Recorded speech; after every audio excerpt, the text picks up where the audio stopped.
might notice if you have a keen eye, or if you're new to the channel, I have no idea, this is going to mean nothing to you, but if you take a look at some of the older videos, the more popular videos that are out there, you notice a couple of little gimmicks in the background, okay? And then probably over the next week or two, you're probably going to notice some other things changing as well. Always trying to make upgrades, always trying to make the content a little bit better, whether it just be subject material or just material upgrades to help with the quality of the show. So one thing that I've been doing, and one thing that those things, the little foam panels, help with is soundproofing. So maybe in the grand scheme of things, this is just to help me out a little bit, and I just want to learn something. But again, giving back to the platform that gave me some ideas in order to help the quality of my own very show. So see what I can add to this conversation. Soundproofing your home, tips to reduce noise from outdoors and indoors. Written as a back and forth note, I guess, or something like that. Anyways, we're in the planning stages of our new home. Okay, dear James, we are in the planning stages of our new home, and I want to make it quieter than our current one. And again, modern homes that are out there, not a lot of insulation between the inner walls, okay, for, I don't know, whatever reason, okay. Like my walls back here, they're pretty paper thin. It's just little whatever quarter inch, third of an inch drywall that's up there, okay? Like even the roof, I'm not even entirely sure if there's anything above there in regards to the next level. I got a window that likes to freeze over during the winter, and then also, you know, got stupid little goofy traffic in this relatively quiet area of town, but can hear it coming from a mile away, but there's only so much you can do for that. So yeah, your modern house built within the past 20 years, they're cutting a lot of corners. So you got to be up to date, especially if you're building one from the ground up, or even if you want to renovate. Okay. What design features should we consider to make it more soundproof? Well, all right, James Dudley. He recommends noise generated from indoors, especially if you have children. I don't. Congratulations on that one. Wrap it up.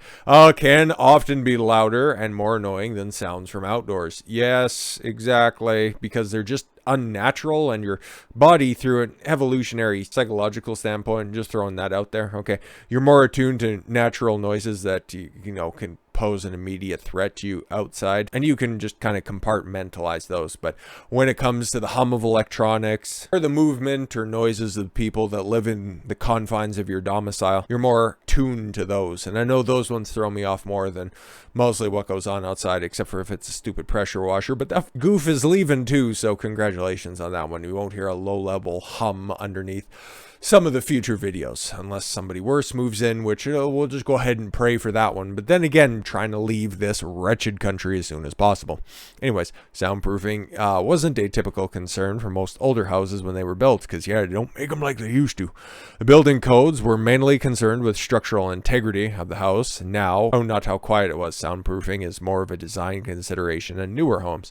Unfortunately, the quality of construction and attention to details are often more important than soundproofing materials. Yeah, just, you know, butting up all the different joints and, you know, making sure everything fits. Used to be the style of the time. Now it's just slap it up and see how quickly we can get off to the new project. Because just a side note, and we'll see how well this ages, but knowing the stats and the fact that, oh my gosh, there's going to be a housing crisis in the United States, and just prices are going underwater. Entry level and starter family homes, there's a deficit of 5 million of those, so those need to get slapped up. So yeah, there are fewer doors than there are people walking through them, so housing collapse is a little bit overblown. Anyways, back on target, had to dispel that myth.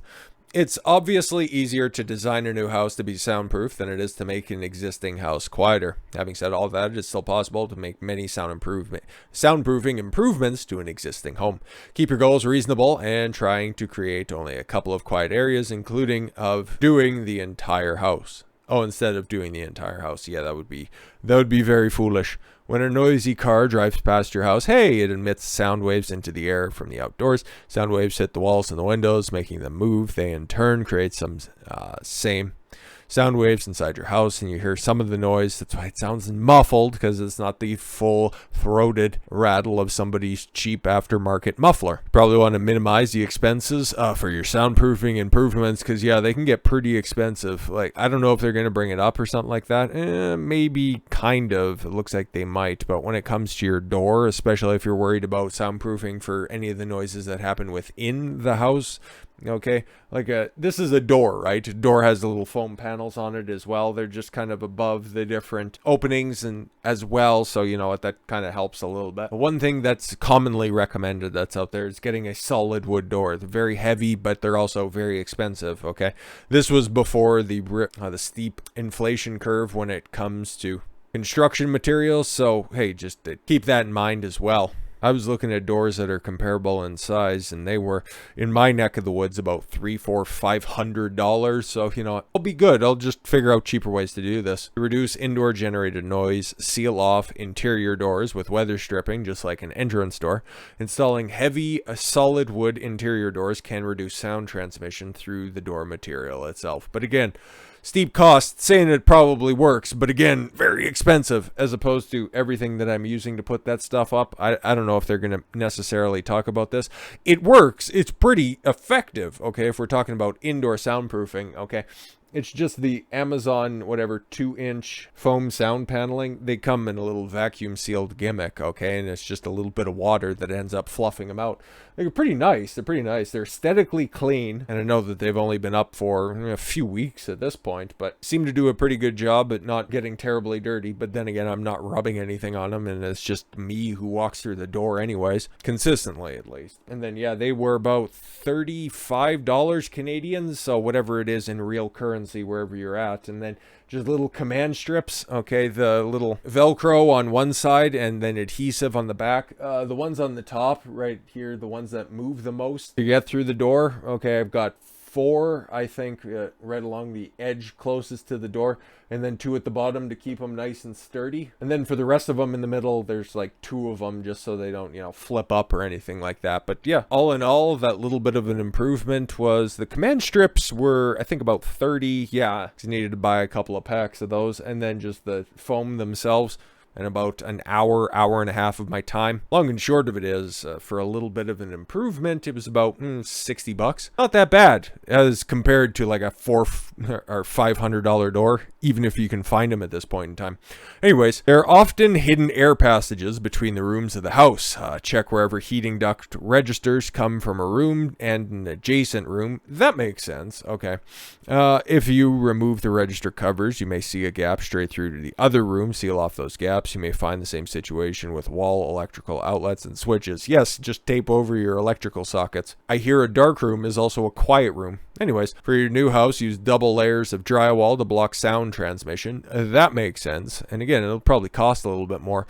Or, you know, if you want to live there for a while, that's cool too. You may even stagger the studs inside the wall. Seal all the gaps between the rooms. Run separate heating ducts to each room. Use high mass floor underlay on the second floor. Install the best windows and solid doors throughout. That would also help with heating bills and heating costs, and you know what those are looking like throughout the globe as well. So that's just for efficiency. So that's just good advice overall. So yeah, if you just want to take a look at the nice little diagram that they have here. Sound blocking. If soundproofing your entire dwelling is impossible, focus on a room that will benefit the whole family by creating a refuge from a noise. Like a theater room, a family room, a quiet gathering room. Or if you want an office, or if you're an aspiring podcaster or content creator, something like that, and you need a nice quiet room, think of that one, something like that. Windows, single pane windows do not provide sufficient soundproofing. And again, if you live in just a non-temperate climate, because again, it's cold as all hell. Up here, 6 months out of the year, and then about 2 months out of the year, it's unbearably hot. So it's fine about 3-4 months out of the year. The rest of it is just intolerable. So again, if you want to just also save on your energy bill, so you don't want to be heating or cooling down your place all the time, double pane, high efficiency, energy efficient windows, those are a must, absolute must. Properly sealed dual pane windows will stop noise. Plug leaks, plug sound leaking gaps around overhead lighting fixtures, door casings, and switch boxes with acoustic sealant. Yeah, if you've ever changed a plug-in, okay, you know that they're in those plastic casing boxes, okay, and if it's on a wall that doesn't have any insulation in there as well, you're just going to have that sound reverberation in there. That's how that breaks down.